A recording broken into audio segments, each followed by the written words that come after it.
Luanda is growing at a spectacular rate, not just spreading outwards, but reaching skywards too.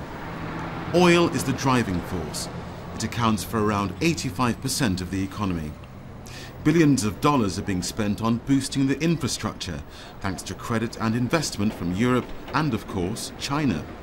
But despite rapid infrastructure growth, there's still a long way to go. Now, this may seem a million miles away from the glass and steel structures shooting up all over downtown Luanda. In fact, downtown Luanda is just 2 kilometers down the road that way. Now, this is the main road connecting the port of Luanda with the region's main oil refinery, and as you can see, it needs a little bit of work.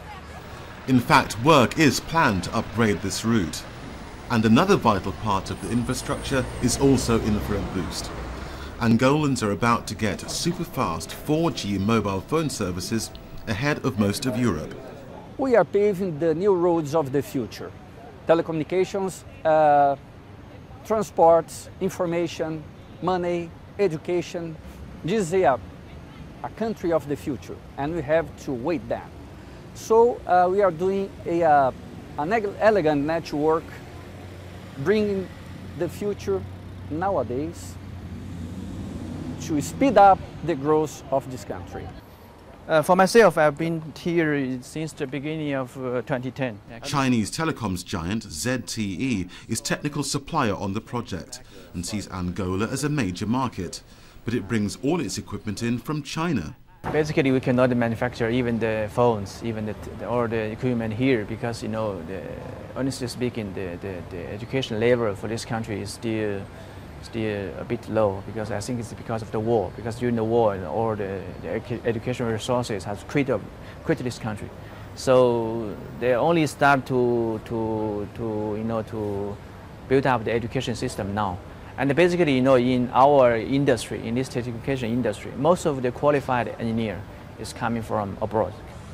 When you see the pace of change in the city, you really understand that economic growth here is real and rapid. But of course, it's coming from an extremely low base because the civil war here smashed much of the infrastructure. So it's important that the pace of growth is kept up, because any slackening off could have pretty dire consequences. Despite all the growth, around 72% of Angolans still live on less than $2 a day. Progress on getting them out of poverty could stall unless the country broadens its economic horizons, according to a major player in the diamond sector, the second biggest industry here.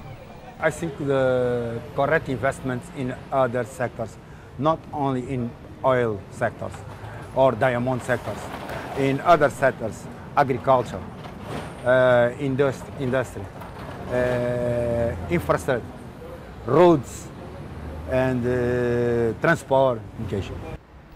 But too much growth can be bad for you. Inflation is now down to around 11%, but the cost of living remains staggeringly high, pricing many people out of the Angolan dream. There's a drive to bring prices down by cutting the reliance on expensive imports and boosting local industry. But as Angolans watch their future spring up before them, getting the pace of growth right will determine just how many of them really can share in this country's apparent economic miracle. Egon Kosu, Africa Business Report, Luanda, Angola.